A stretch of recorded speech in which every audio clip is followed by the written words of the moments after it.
ওরা কিভাবে উপর দিয়ে ফালমারি পড়ে, কিন্তু বয়স রয়ে কিছু নাই, বয়ে পায় না, কত উঁচুতে ফালমারি পড়ে, ব্রিজের উপর থেকে নিচে ফালমারি পড়ে, ওরা বয়ে কিছু না। 10 টাকার বিনিময়ে জীবনের রিস্ক নিয়ে তারা যে পানির ঝুঁকি নিয়ে তারা যে পড়ে, তাদের কিন্তু লাইফ নাই, জীবন নাই, কিছু নেই। কারণ 10 টাকার বিনিময়ে এরা পথ শিশু, এরা হচ্ছে পথ শিশু। বাচ্চা কাচ্চারা ইনো অটাল পানির মাঝে উপর থেকে পড়ে, এটা একটা ব্যাপার না? আমিও সময় পড়ছি এগুলা। আস্থা বাংলাদেশের সিলেট কিং ব্রিজ নামে পরিচিত, যেটাকে বলা হয় আমাদের দ্বিতীয় লন্ডন।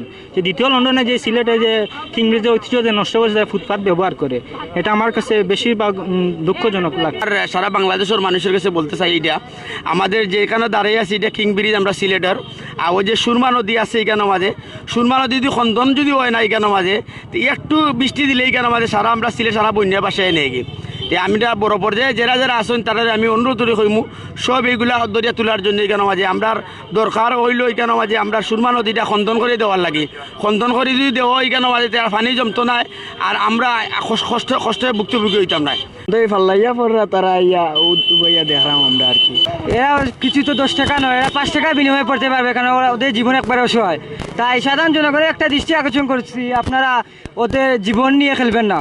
মানে সিলেটে তো ঐতিহ্য একটা নষ্ট করতেছে, যে ফুটপাথ ব্যবহার করে, এটা তো ফুটপাথের কোনো জায়গা না। তো এখানে কি মাছ বিক্রি হবে, এখানে কি জুতা বিক্রি হবে, তরকারি বিক্রি হবে, এটা তো তরকারি কোনো জায়গা না, এটা তো হচ্ছে সিলেটের একটা ঐতিহ্য। সিলেটের প্রশাসনের কাছে একটাই দৃষ্টি আকর্ষণ করে বলতেছি যে মানুষের শুধু তো মানুষের চলাচল কষ্ট হচ্ছে না, হাঁটতেও কষ্ট হচ্ছে। ফুটপাথটা মানে না ব্যবহার করার জন্য বিশেষভাবে আবেদন জানাচ্ছি আমাদের সিলেটের প্রশাসনের দৃষ্টি আকর্ষণ করছি। ধন্যবাদ।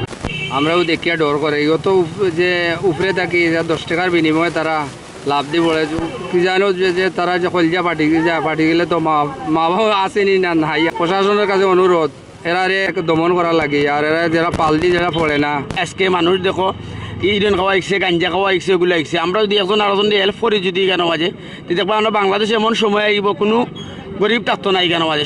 তার যে লেপাসটা আছে, তার যে পরিবেশটা আছে, এটা চেঞ্জ হইব। আমরা বহুত পুরানা ব্রিজ, আমরা এই ব্রিজ খুব এনজয় করছি এখানে মাঝে।